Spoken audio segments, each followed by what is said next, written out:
Hey there YouTube, welcome back to the channel. Champion Blue Dust here, back again with another Pokemon Scale World 120 scale review. And in this channel, if you all do not know and if you're not subscribed yet, do subscribe because we do all things Pokemon. We always take a look at different Pokemon figurines from Scale Worlds to Takara Tomy to Shoto to Bandai, Pokepla, all sorts of figurines are up on this channel. So please do join us. So we're gonna keep the figure aside and just to quickly take a look at the packaging. We do have a very nice product shot of Empoleon here.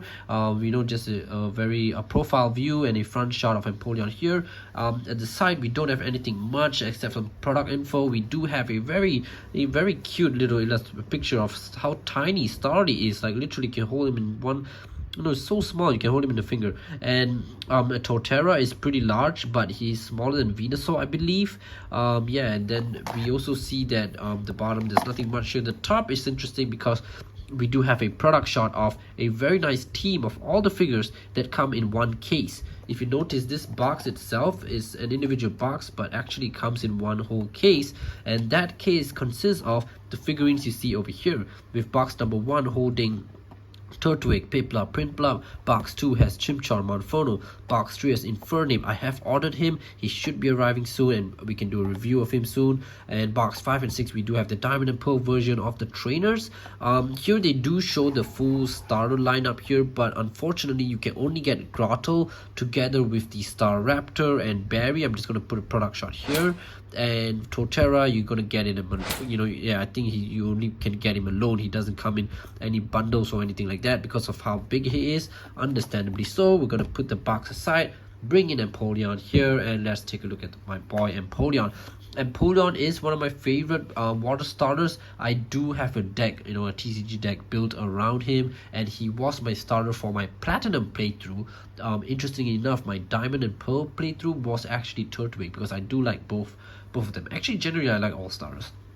So yeah, so right at the front here, a very nice product shot of Empoleon here. We do have how clean this is. I think all the printing itself is done really nicely. The eyes, the eyes are done really well. Really clean. I do like the face there. What's funny is that when the Pokemon models have moved to 3D, they look so derpy. Like Empoleon, do you know how his 2D sprite looks like? I'm just gonna put up a link, a picture over here. How cool does that look? And then now we have a derpy Empoleon, but still I love this boy.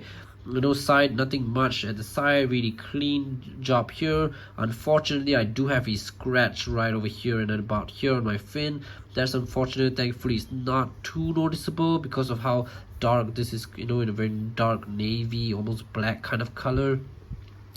Sadly, no articulation. The wings don't even flap. The Scale World series tend to do that. They don't really provide any form of articulation, so they kind of don't move around. Even the feet, there's no rotation here. The back, this comes detached. When you first buy the figure, you open it up, it comes detached, so you kind of have to attach him. He sits in there really nicely, so that's good. You won't really have any loose joints around there. The back, very simple. Empoleon has a very simple design, so there's nothing much, nothing too complicated that you can actually go wrong with. I do love this figure, but what shocked me was how small Empoleon. Look at this guy, he's so tiny.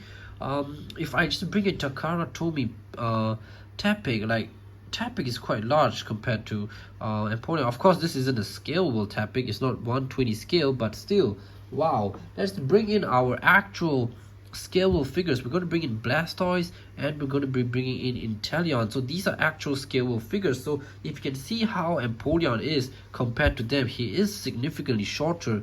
He might actually be the smallest, I think he is, or it's probably Greninja. I'm just going to bring in Greninja here. This is not a 120 scale world Greninja, but still he's very close. That's why until the official 120 scale world comes out, I'm gonna use this guy for my display purposes. So you can actually see, so it's about 120, so you can actually see how small Empoleon is. I mean, of course, Greninja, when he's standing, he's about this tall as well, but nonetheless, Empoleon does look small. I always thought he would be much bigger for an Emperor Steel type penguin, But yeah, it's quite shocking. But anyway, Inteleon was always shocking to me. 1.9 meters. He's taller than Blastoise, and something I never expected. So if you're a fan of the Pokemon's 120 Scalable line series and you want to collect them, please do get the Empoleon. You know, he's not too pricey. And if you're a fan of Empoleon, I definitely recommend you getting this figure, because we don't really have much Empoleon figures circulating anyway, so this would actually be one of your best bet. I do like the Monocolia figures, but the Monocolia Empoleon only stands about the big, so that's not too big. Do stay subscribed and like the video, subscribe, and stay tuned for more content, because I will be uploading new content every Sunday. I will be showing more new figures that I do already have that I'm gonna go through, and we only do all things Pokemon in this channel. Stay tuned.